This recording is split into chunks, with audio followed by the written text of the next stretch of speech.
The challenge to get pricing right can sometimes feel a bit intimidating. How do you make the right decision? Austrian economics eliminates the tension by treating pricing as a process rather than a one-time decision. Peter Klein explains. This is the Economics for Entrepreneurs podcast, a project of the Mises Institute, applying the principles of economics to start, grow, and manage your business. For free tools, resources, key takeaways, and actionable insights from each episode, visit mises.org/E4EPod. Now, here's Hunter Hastings. Hi, Hunter Hastings here. Today we are discussing pricing. What a critical topic for business and what a difficult element to get just right. Happily, Austrian economics extracts the angst from pricing decisions and pricing management because we view pricing as a process rather than a single data point that you have to get right. And we see pricing in a way that is uniquely insightful. Austrian insights suggest the method for managing pricing and top-line revenue flows.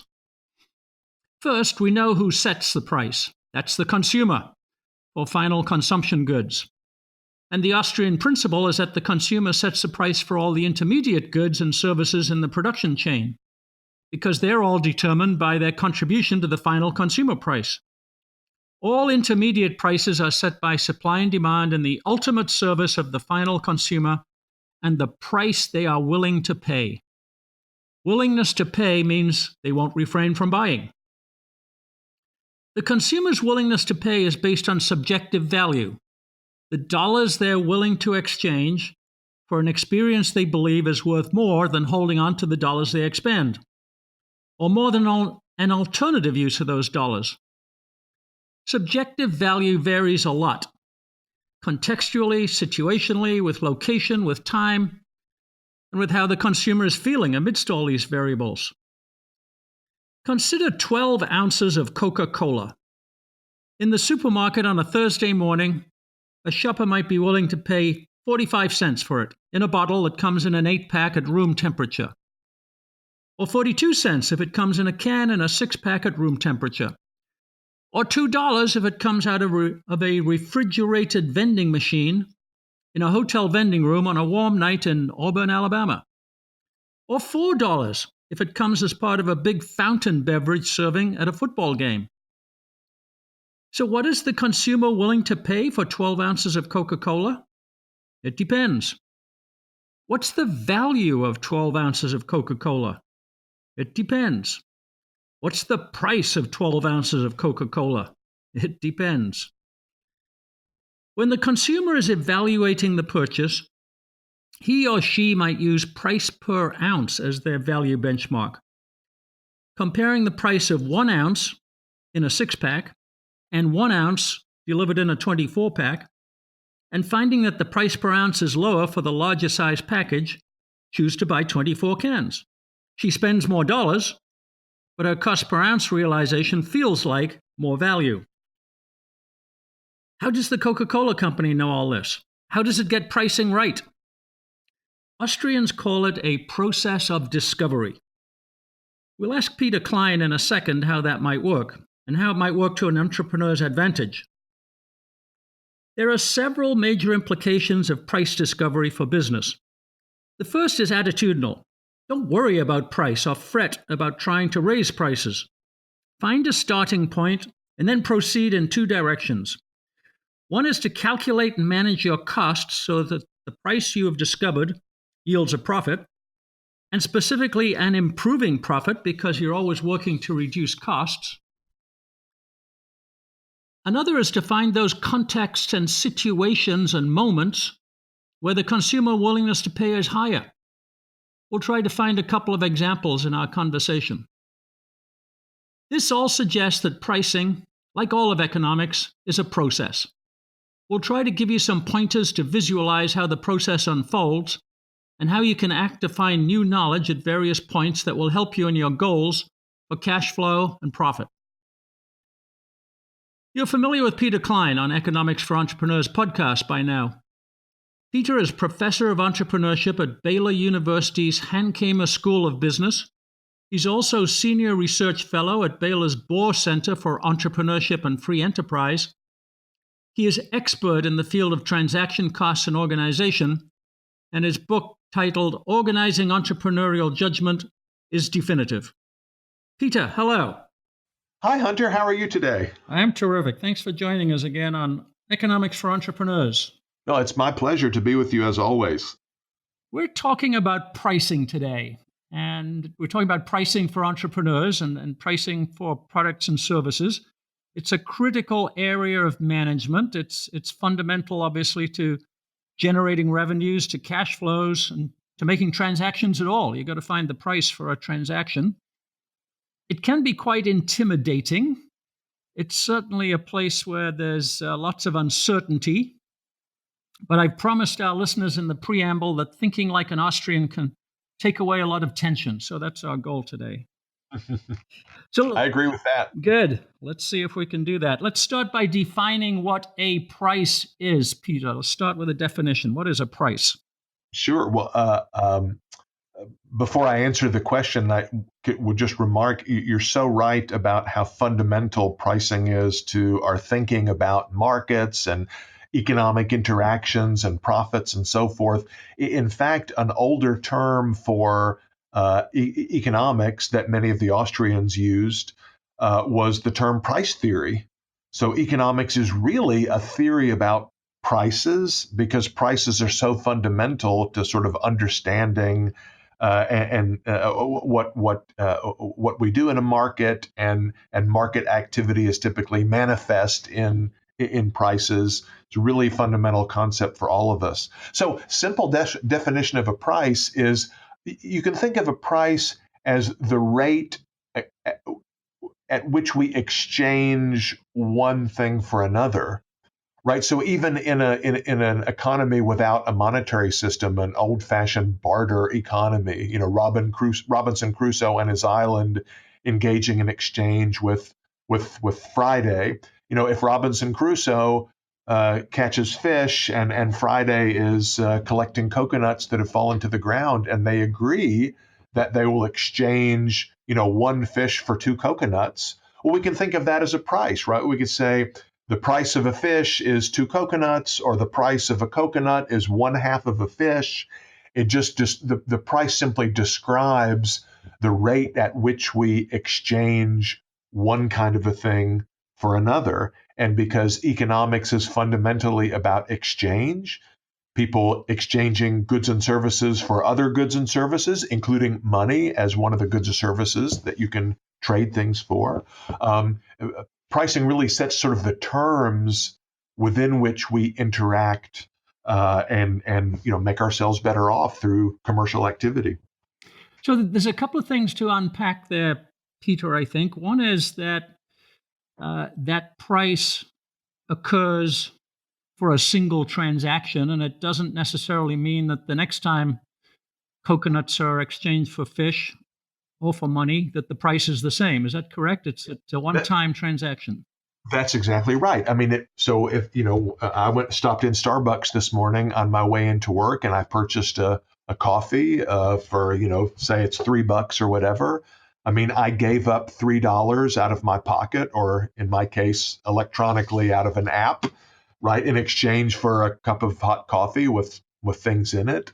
So I gave up $3 in exchange for the coffee. I got something I valued more than the $3 I gave away.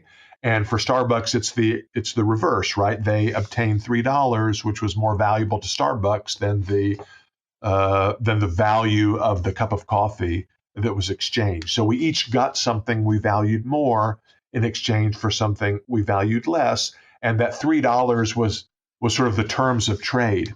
Now, it so happens for many commercial transactions between individual consumers and large sellers, there's not a lot of negotiation that goes on. I mean, the Starbucks posted a price of $3 on the, it's on the sign, it's on the app, it's on the menu, whatever. And I simply gave up my $3 in exchange for the coffee. And the person who was in line behind me, if she purchased the same drink, she would also pay the same price. But that isn't necessarily so, right? As anybody knows who's bought a house, or if you're if you're an entrepreneur who buys large quantities of inputs or you sell outputs to other people, obviously every price can be negotiated. A price, as you said, Hunter, is attached to every individual transaction, and to what extent we choose to negotiate the price of every transaction on the spot, or to what extent we decide to just state a price and say, look, I'm not going to negotiate, it's a take it or leave it offer. That's up to the market participants to decide, is it worth the hassle of negotiating and sort of setting a price for every transaction, or do we want to just kind of write it down and let people trade or not at that posted price? That's something that market participants decide based on their subjective valuations, how much they want to negotiate, the value of their time, and so forth. So if you went to Starbucks this afternoon and they were charging $3.25 for a cup of coffee, and let's say you chose to buy that, you're still willing to pay $3.25. So is the price of coffee now $3.25 at Starbucks? Yeah, it's a great question, because the language of prices and pricing is often used in a kind of inconsistent and imprecise way, especially by financial analysts and commentators and government officials and so forth, right? What is the price of coffee? And you might hear, you might read an article in the Wall Street Journal that says, well, coffee prices have been rising over the last, 3 months. Well, what does that mean? I mean, that doesn't necessarily mean that Peter paid a higher price for his coffee on one particular day as opposed to another particular day, right? So there's one sense, look, as we've just defined it, the price is the exchange ratio that governs a particular transaction in a particular place at a particular time. But we also use the language of pricing in a different way, right? What economists call an equilibrium price, or what analysts might call sort of a long-term price. Here's a good way to understand it, I think, is, let's say that Starbucks charges $3.25 for the coffee. And maybe I walk in and I say, $3.25 is a lot to pay for a cup of coffee. When I was a kid, Hunter, when you were a kid, people did not pay those kinds of prices for ordinary coffee. I might say, I'm just not going to do it today. I'm going to start brewing my coffee at home, or getting my coffee at the gas station or whatever. Now, it's still the case on that day that I chose not to pay $3.25. I mean, Starbucks still has a menu in their store where somebody has written $3.25. And that's the posted price that they are, offering. They're stating, look, that's the terms at which we're willing to trade. You give us $3.25, we'll give you a coffee. Let's say that's true for the rest of that day. Maybe it's true for the rest of that week or the rest of that month. However, suppose that there are lots of people like Peter Klein who say, that's too much. And Starbucks finds that at a posted price of $3.25, they get fewer customers than what they had anticipated. They raise less revenue than what they were hoping to raise or what they would like to raise. They may say, we're going to lower the posted price back down to $3, right? We're going to say, well, maybe $3.25 was not a sustainable price in the long term. It was not a sort of a long-term equilibrium price. The market will not support a price of $3.25. We're going to have to lower that price to $3, right? So it's still the case that anybody who bought at $3.25, and probably a few people did, right? I mean, $3.25 was the price of every transaction. That just wasn't a kind of sustainable price that lots of customers are willing to accept in the long term. Another way you could describe it is there are sticker prices, right? There's the price that is written on the sign or on the sticker, and there are actual prices that people pay. I might be a cafe owner, and I might say, Peter's coffee is so good, it's $10 a cup. And I write $10 on my sign, or I put $10 on a little sticker on every coffee cup, and not a single person buys. You say, well, what's the price of Peter's coffee? Well, I mean, I had a posted price or a sticker price of $10. The actual exchange ratio for all transactions that took place doesn't even exist because no transactions took place. So there really wasn't an actual price that was relevant in the market that day. Yet I had an asking price of $10. Or you might list your house for $1 million and you don't get any buyers. What's the price of your house? Well, my house never sold. So there really isn't a price because nobody ever bought it. Oh, but if I look you up on Zillow, I see that the price is $1 million. Again, that's like an asking price, or some people, some economists call that a reservation price. Yeah. For the seller, what's the lowest price I'm willing to accept? For the buyer, what's the highest price I'm willing to pay? But that may not be an actual price that occurs in the market because there wasn't a sale. In some markets, they have manufacturer's recommended price, which is a purely speculative kind of a flag to put on something before you negotiate another price. And Hunter, I hate it when people say, "Oh well, how do entrepreneurs make profits?" Well, they just take their cost, they just mark it up by 15%. That's the price. That's how much money they make. Well, look, I can choose to put a sticker price on my product of 15% more than what I paid to make it, but that doesn't guarantee that anybody's going to pay that. That may not be the price that obtains on the market. That's just an amount of money I would like to receive for my product. It doesn't make it an actual price. You have to have buyers who are willing to pay that. Peter is pointing out a lot of confusion about how entrepreneurs make a profit. We've recorded an online course that spells out exactly how entrepreneurs make a profit in our 12-step Austrian Entrepreneur's Journey. You can find it and you can buy it as an online course at e4epod.com/journey. That's the letter E, the number 4, the letter E, pod.com/journey. And now back to our conversation. Yeah, so let's drill down right there, Peter. The Austrian principle is that the customer or the consumer ultimately determines the price.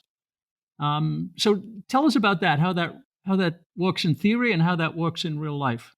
Do they really determine prices? Sure. Yeah. Ludwig von Mises has this very vivid passage in Human Action where he describes the customer as the captain of the ship, who is sort of forcing the ship to go in the direction that the customer or the market consumers want the ship to go. And the entrepreneur is just kind of like, one of the sailors trying to keep the ship afloat, but it's really the customer who's at the consumers who are at the wheel or at the tiller. That strikes a lot of people as odd because many of us in our day-to-day affairs, I bought something on Amazon, I went to the grocery store, I bought some supplies from Walmart. They didn't ask me what I wanted to pay. Mm-hmm. They just said, this is how much you're paying. So it relates to this distinction that I was alluding to before. What the Austrians mean when they say consumers set the price is that consumers will only pay in the market prices that they are willing to pay. The seller is free to set a posted price or to determine a sticker price, whatever the seller wants, but consumers will never pay more for something than what they anticipate subjectively they are going to get in return, right? And so you can't compel anybody to buy your thing. So anybody who does buy at the sticker price is getting something that they value more than what they're giving up. That's the first point. But the second point is that in the long run, if you've set that sticker price too high, then you're going to have to lower that price if you want to stay in business, right? So in the long run, or even in the medium run, consumer valuations, which determine consumers' willingness to pay, those set constraints on the prices that are really feasible for entrepreneurs to set.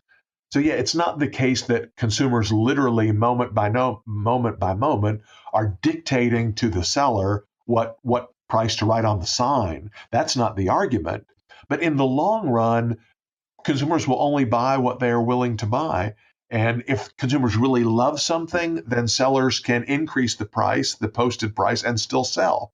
If consumers don't love the thing, the seller is going to have to lower the posted price if he or she wants to be able to sell. So that is the sense in which consumers determine kind of these longer run equilibrium prices that take place. So it's a very reasonable, common sense kind of statement, even though it strikes many people as odd at first glance.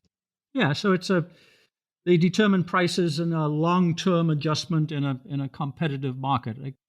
I see that, and then that leads us, Peter, to a second Austrian principle, which I think can be very helpful to entrepreneurs, and that is that pricing is a discovery process. That the entrepreneur, as you said, can't be a price setter.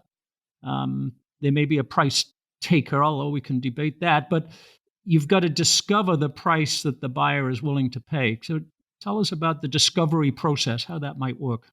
Yeah, I think that's a useful metaphor for understanding how it looks from the entrepreneur's point of view, right? So for both for the inputs that I purchase, right, and for the products that I sell to customers, look, you can imagine a scenario where every transaction is negotiated individually, right? And most of us have experienced that in a few cases: buying a house, buying a car, whatever, maybe selling stuff, on eBay or whatever. In a case like that, right? I mean, before I go into negotiations, I need to have some idea of what's the most I'm willing to pay, what's the lowest price I'm willing to accept.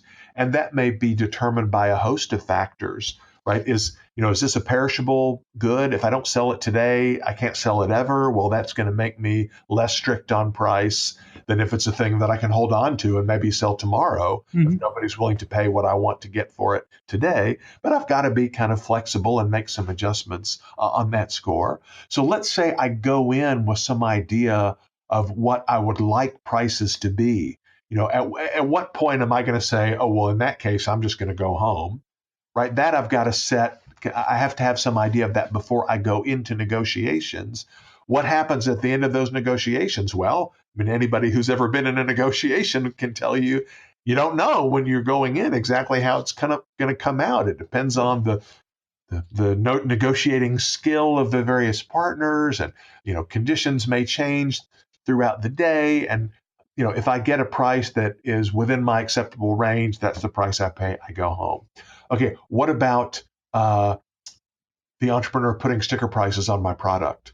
Right, I've got to have a listed price. What should that listed price be? Well, entrepreneurs use a variety of techniques to try to figure out what is a reasonable sticker price that I should charge in my initial rounds of making my things available to customers.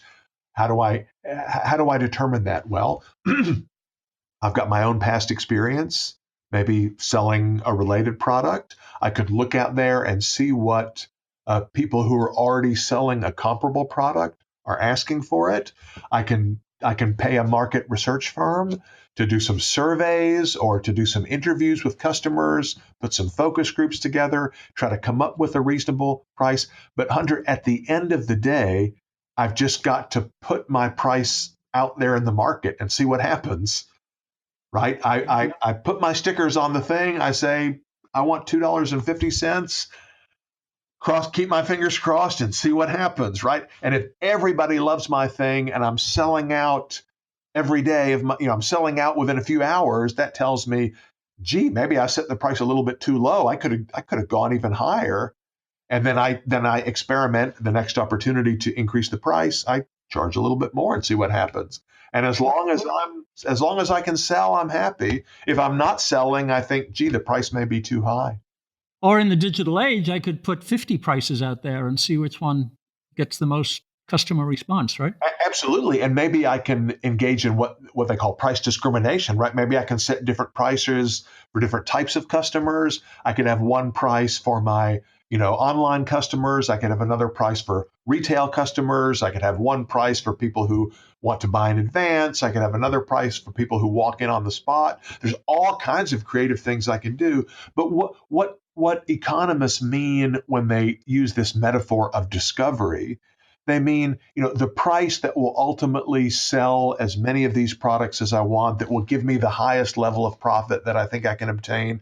I just don't know ahead of time exactly what that is. The only way to figure it out is through trial and error, through some experimentation an adjustment, and eventually I settle upon, I learn, or I discover the price that actually earns me, the level of profit that I'm going for. Mm-hmm.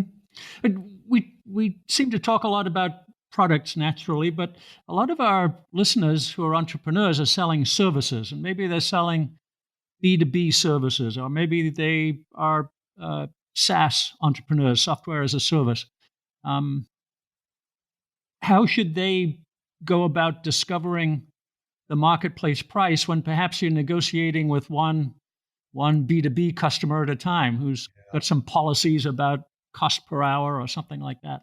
Yeah. I mean, that's such a great question. I mean, of course, services are different. Services are unique. They're not commodities in many cases where it may be hard to find an external market reference that allows me to kind of set my initial expectations going into the negotiations. And yeah, I mean, we in my previous example, I'm selling coffee or I'm selling gadgets or whatever. I'm imagining a world where, there's one of me and there's a lot of customers, and I see how many people are willing to buy at this price, how many people are willing to buy at that price. The process is kind of similar, but not exactly the same if it's multiple rounds of negotiation with a single partner, right? A single potential buyer, or maybe it's a single a seller if I'm the buyer, right? So then we still have a kind of a discovery process of sort of feeling each other out, but it may be multiple rounds of sequential bargaining, Hmm. between the same two parties instead of with different people coming into the store every time. But it's still the kind of idea that you mentioned. I don't know exactly how much this person is willing to pay. Maybe I set a price that I think is a little bit extreme to sort of see how the other party reacts. And then we go back and forth in some kind of a scenario. And, look, it might be different if I have a prior relationship with that potential buyer or seller compared to if it's a stranger. And it may be that, look, in selling services, we may be negotiating not only the price, but also other terms of the exchange. Even in the coffee example, you think, well, a coffee cup is just a standard thing, and the only thing that is being negotiated, or the only thing that the entrepreneur is trying to discover, is should it be $2, $3, $3.25, or whatever. But of course, even in that example, there are lots of different ways. Is it coffee that is produced on the spot, or is it a coffee cup that's made in advance? Is it a coffee that the buyer can order on their app and then pick up as they walk in, or is it something that they order and you make on the spot? Is it coffee plus the right to sit in my shop Hmm. for several hours and drink it? Or is it, no, drink a cup of coffee and then I need you to go because I need that table available for somebody else? There's a whole package. The thing that the customer is buying is an experience.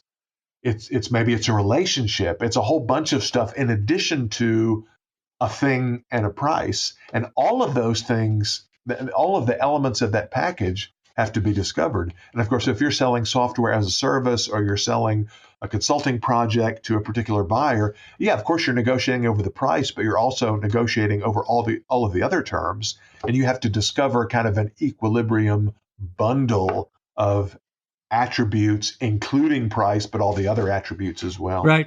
Yeah, your friend, Professor Stephen Phelan, when we were talking about negotiations, said um, try to establish the top end. What's the best price you think you can get, and all the services you're willing to provide for that. The bottom end when you walk away because the price is too low, and then negotiation is a matter of finding out where in between those two ends the seller and the buyer arrive.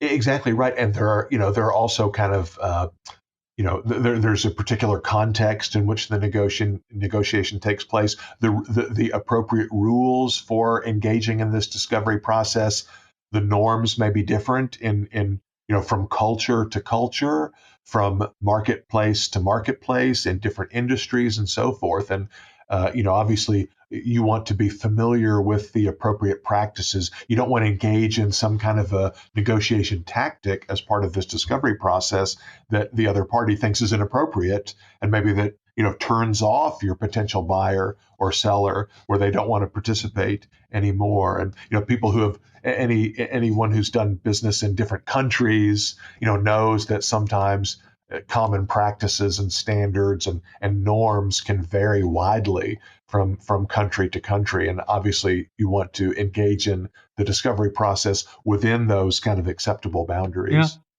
Now, sometimes our entrepreneurs, Peter, tell me, well, that's all very well, but if I go to Whole Foods, they're going to tell me it's got to be this price to be on my shelf. Or if I go to dollar stores, the price has to have something to do with the dollar. Or the channel is setting the price that the channel is going to put in front of the consumer, and the entrepreneur has a little influence there because they want to be on the shelf. So how does Austrian theory work in that situation? Yeah, no, I mean, I'm sympathetic to that concern because we all experience that as individuals, right? I mean, there's there's the pressure that can be put on prices by, the group or class of people to whom I belong. And then there's how much pressure can I as an individual put on a particular transaction. Look, if I'm selling my stuff to Whole Foods, I'm selling my stuff to Walmart, everybody knows they are notoriously tough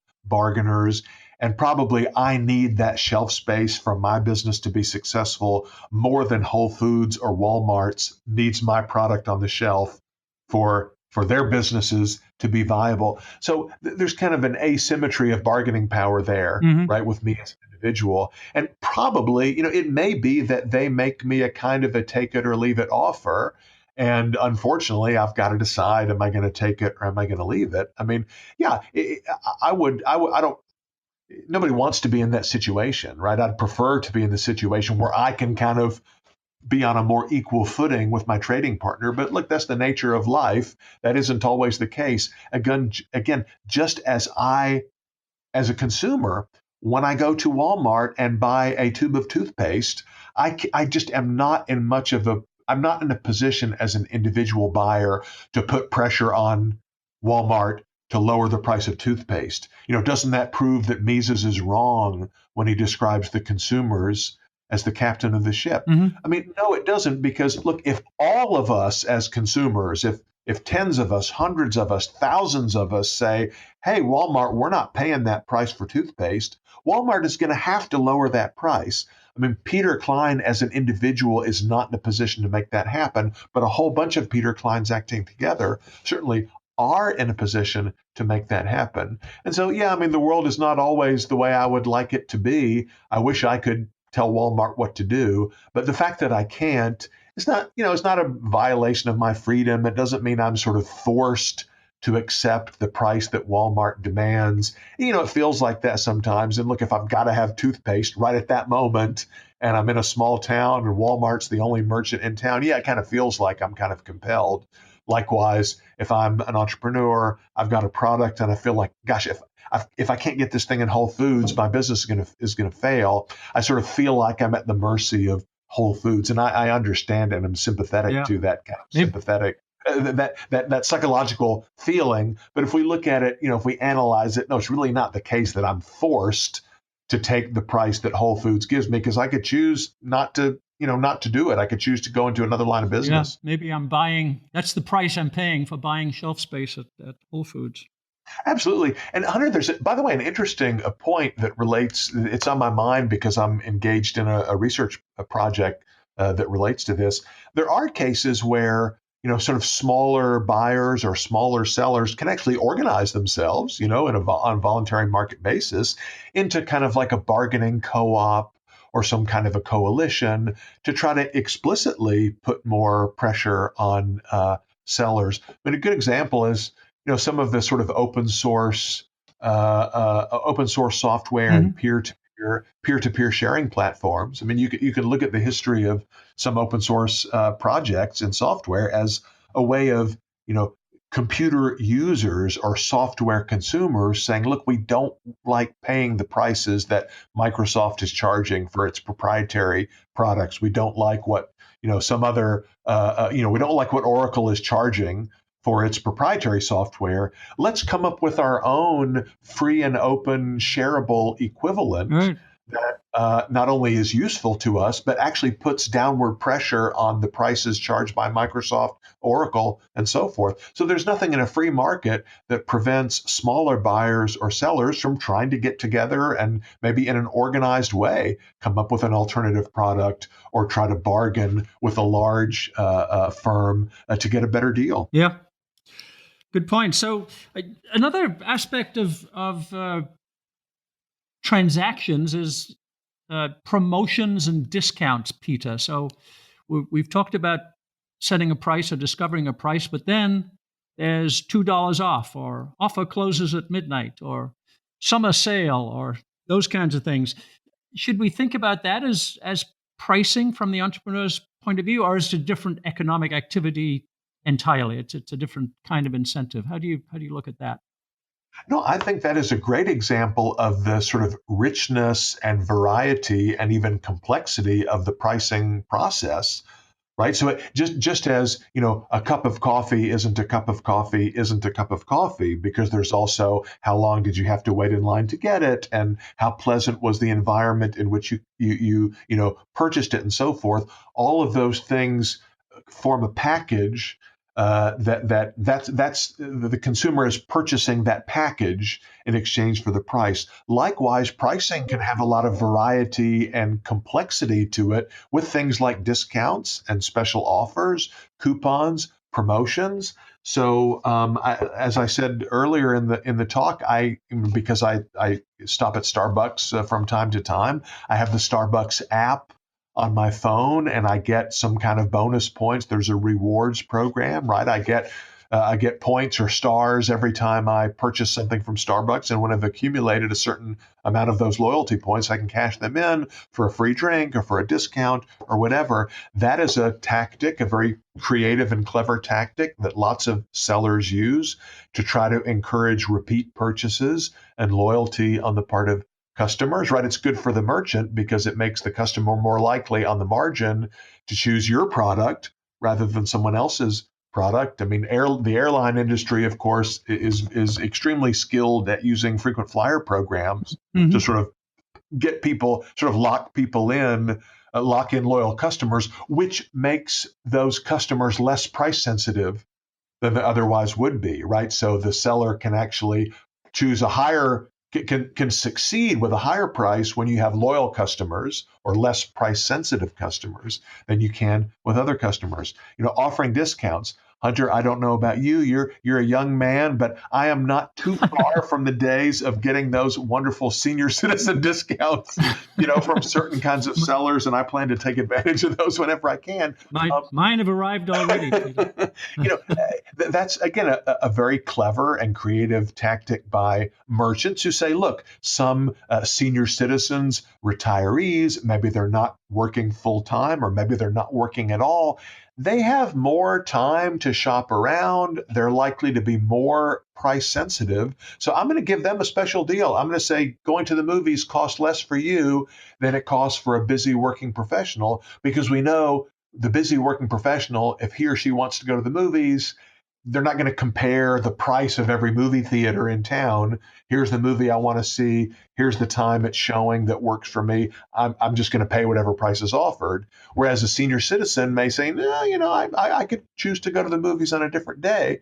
So it's a clever way for the merchant to offer a different prices to different types of consumers, is to offer discounts and rebates and so forth for consumers who are willing to meet certain conditions, or who can demonstrate that they in this case are above a certain age.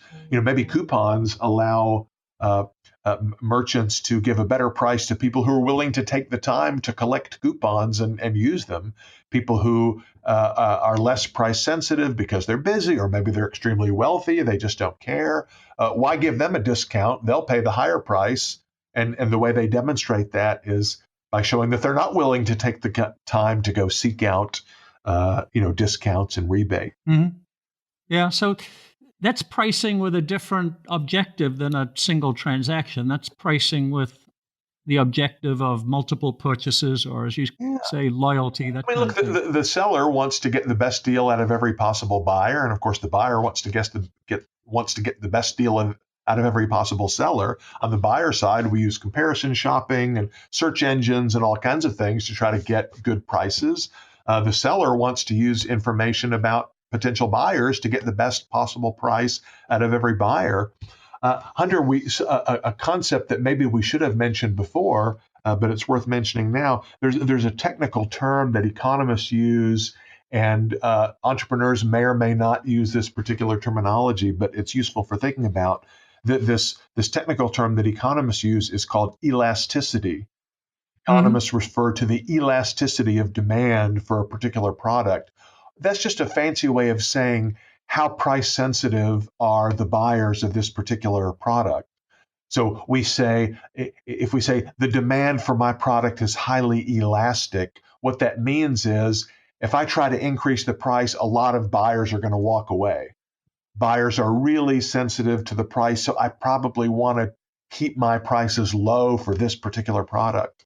If I say the demand for my product is less elastic or is highly inelastic, that means that buyers are not very price sensitive, and I can probably charge a higher price to many buyers or groups of buyers without them walking away. They like it so much that they're willing to pay even a higher price for this good. So, in me deciding what prices I want to try to charge in the process of discovering what prices will work for different consumers or different groups of consumers, it's useful for me to have some beliefs or some estimates or some idea of how price sensitive people are. So I might try to, discover the relevant elasticity of demand for consumers in different categories. And economists famously say that, retirees tend to have fairly elastic demands for different products because, we old folks are not only because we're grouchy and crotchety old men, but it's because we have the time because we're not working full time to shop around, and people who are willing to shop around are going to be are going to be more sensitive to price than people who are not willing to shop around. Yeah, so it keeps driving us back to the idea that pricing is it's individual transactions, it's different levels for different people and different circumstances at different moments, and that's the art of pricing is to be able to find that flexibility and act on that flexibility. I want to cover one other thing, Peter, while we've got time, and it may be we spend another podcast on it, but the other act in which Austrian economics can really help entrepreneurs, I think, is the reverse of pricing. I've discovered the pricing. Now I assemble my resources to a level of costs that gives me a profit. So the consumer setting the price, I discover that. Now I manage my costs, which is the opposite of the way that uh, many people naturally think, and they may teach it in business school, which is cost plus pricing. You figure out your cost, you take a 40% margin, that's the price. So Austrians say the opposite. Let's cover that quickly, at least. Yeah, it's a great question. I mean, I think it's a this is another case where we have to distinguish between kind of the subjective experience of the entrepreneur while engaged in this process versus our kind of more objective analysis of what is Hmm. actually going on, right? Because many of us, many entrepreneurs, they feel like, look, I can choose whatever sticker price I want. And if I'm purchasing inputs from a large supplier, I just kind of have to take whatever price they demand, right? Well, again, that may be true from the point of view of who kind of sets the sticker price. But as we said before, I as a seller, I can't just force consumers to pay whatever I want. My cost plus my what I paid plus 40%. Yeah, I'm free to write that on my sign. But what if nobody walks into the store? Right, then it's not the case that I got that price for my product. I wanted that price for my product. I didn't get it. And what I actually get may be a lot lower Hmm. than that markup, right? So the cost plus pricing as a sort of a strategy for what business people should do, I don't think that's a very effective teaching tool. And I don't teach that in my business school classes because you know, that makes it sound like you can just Right. get whatever price you want. I mean, gosh, if I could get cost plus 40%, why stop at 40? right? Why not go for 50, 60, 70, 80? Why not Hmm. mark up by 500%? Right? Obviously, you can't do that. There's an upper limit. Well, that upper limit may be well below 40. But what I mean is, then if I'm buying from a large supplier, if I'm getting my materials from Office Depot, it feels like they're forcing me to pay whatever price they demand. But again, they're constrained by the demand of the buyers, just like I'm constrained by the demand of my buyers. And if entrepreneurs are not willing to pay those prices for inputs, then the sellers of those inputs are not going to be able to get those prices either. So in reality, there's a complex, multi-sided process going on, right, where prices, both the retail prices that the entrepreneur is asking consumers to pay and the wholesale prices that the wholesaler is asking the entrepreneur to pay, all of these are in a free market, right? Prices that are set through some kind of negotiation or bargaining or discovery process, even though it may be manifest in a slightly different form in every case. So look, if I'm an entrepreneur, if I can put pressure on the people, my wholesalers, I'm certainly going to, right? I'm going to say, no, I don't want to pay that. I want to pay a lower price. Maybe I can get one, maybe I can't. But here's the difference. The way Austrians understand costs, right? Costs are just prices. Costs are the prices that the seller pays to the upstream, wholesaler, right?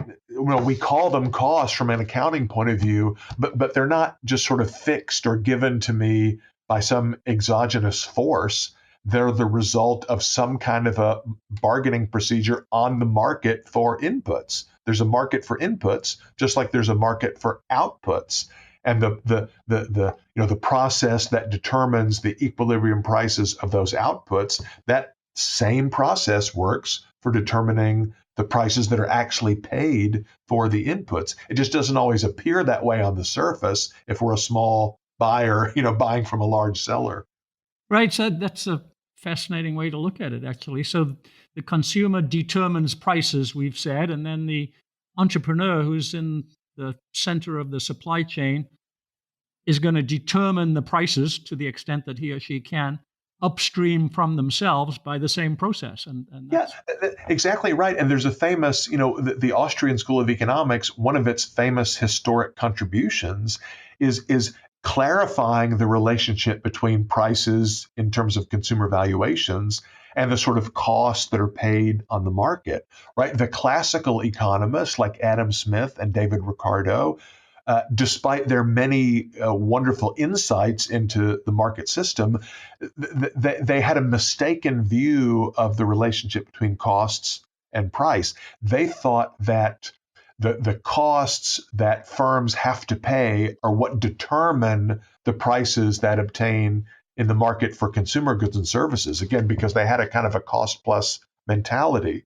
Adam Smith famously, at least in some of his writings, embraced a kind of a labor theory of value, right? Why is an iPhone valuable on the market? Why is it able to command a price of $600 or $800 or $1,000, depending on what model?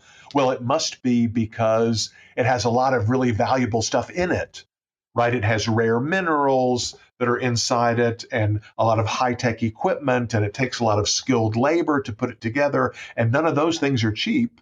Therefore, those high input values are passed along to the consumer. That's what determines the high price of the iPhone.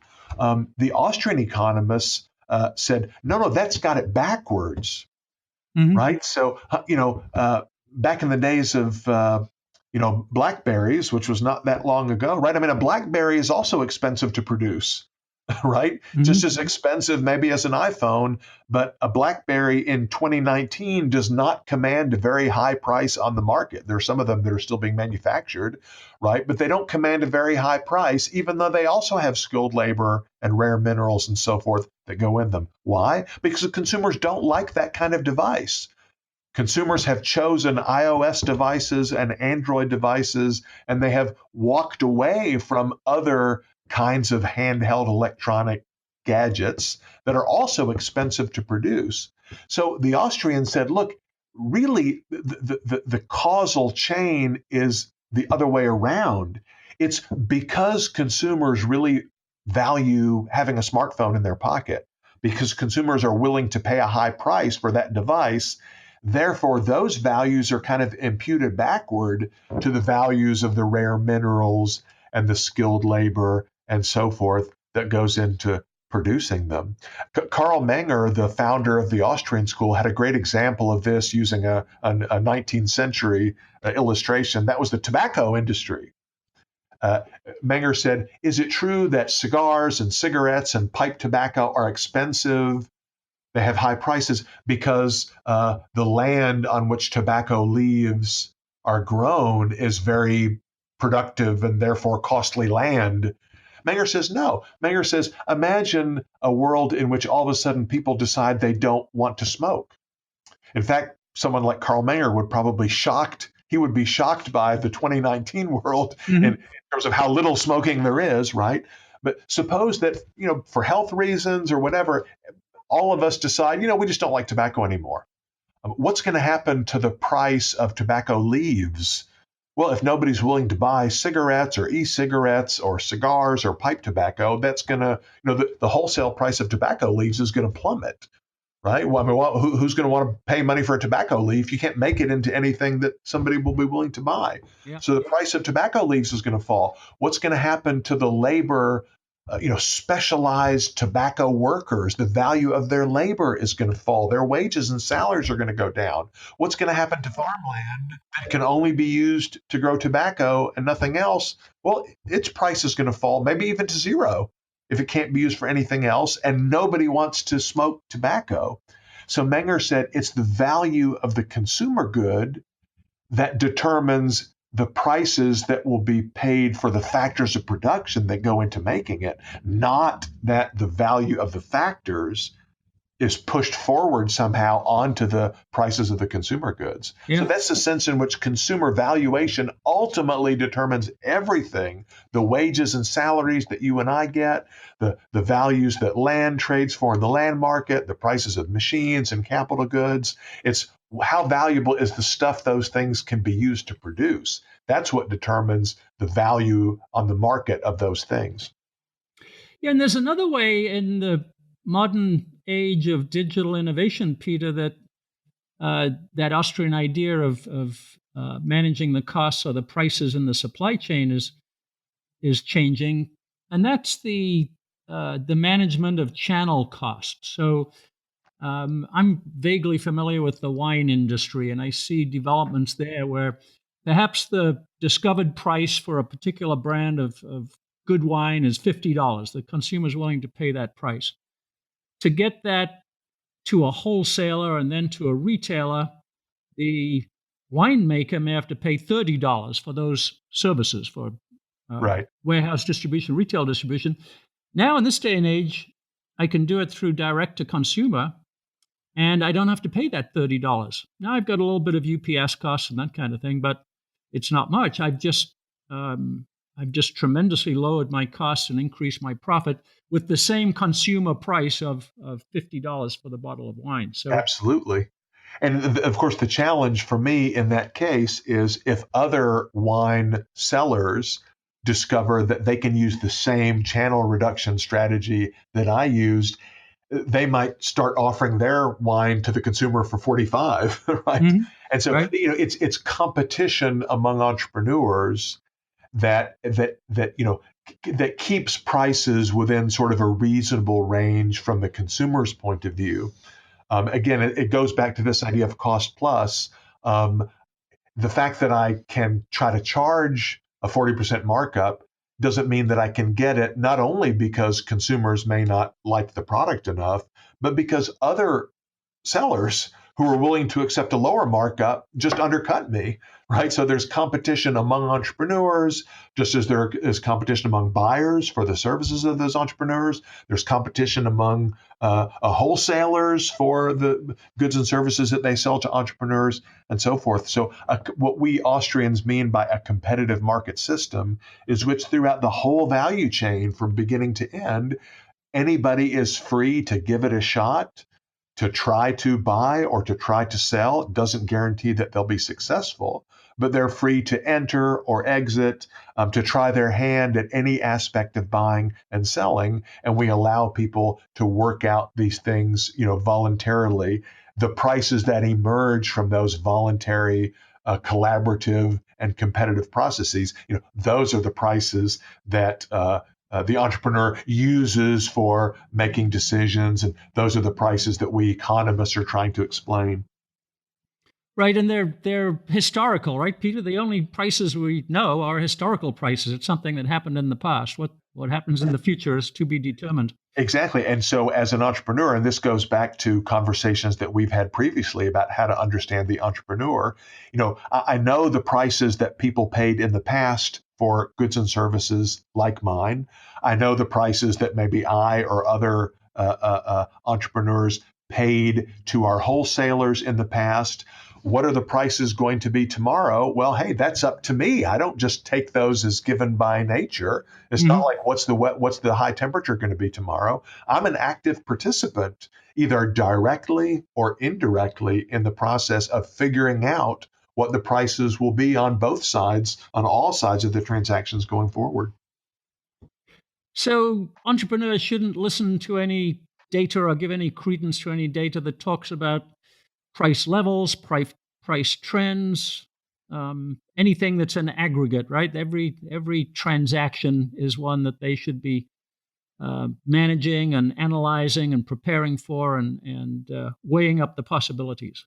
Yeah, I mean, I wouldn't put it quite that starkly. I would say that things like price levels or price indexes that analysts and government officials use to try to characterize, inflation rates and so forth, I would take all of those with a grain of salt, right? I mean, there may be some useful information to come out of that. If somebody tells me, well, look, the price level has quadrupled or quintupled or whatever in Venezuela over the last 6 months, I mean, yeah, that does tell me something about the kind of collapse of their economy and their monetary system and so forth.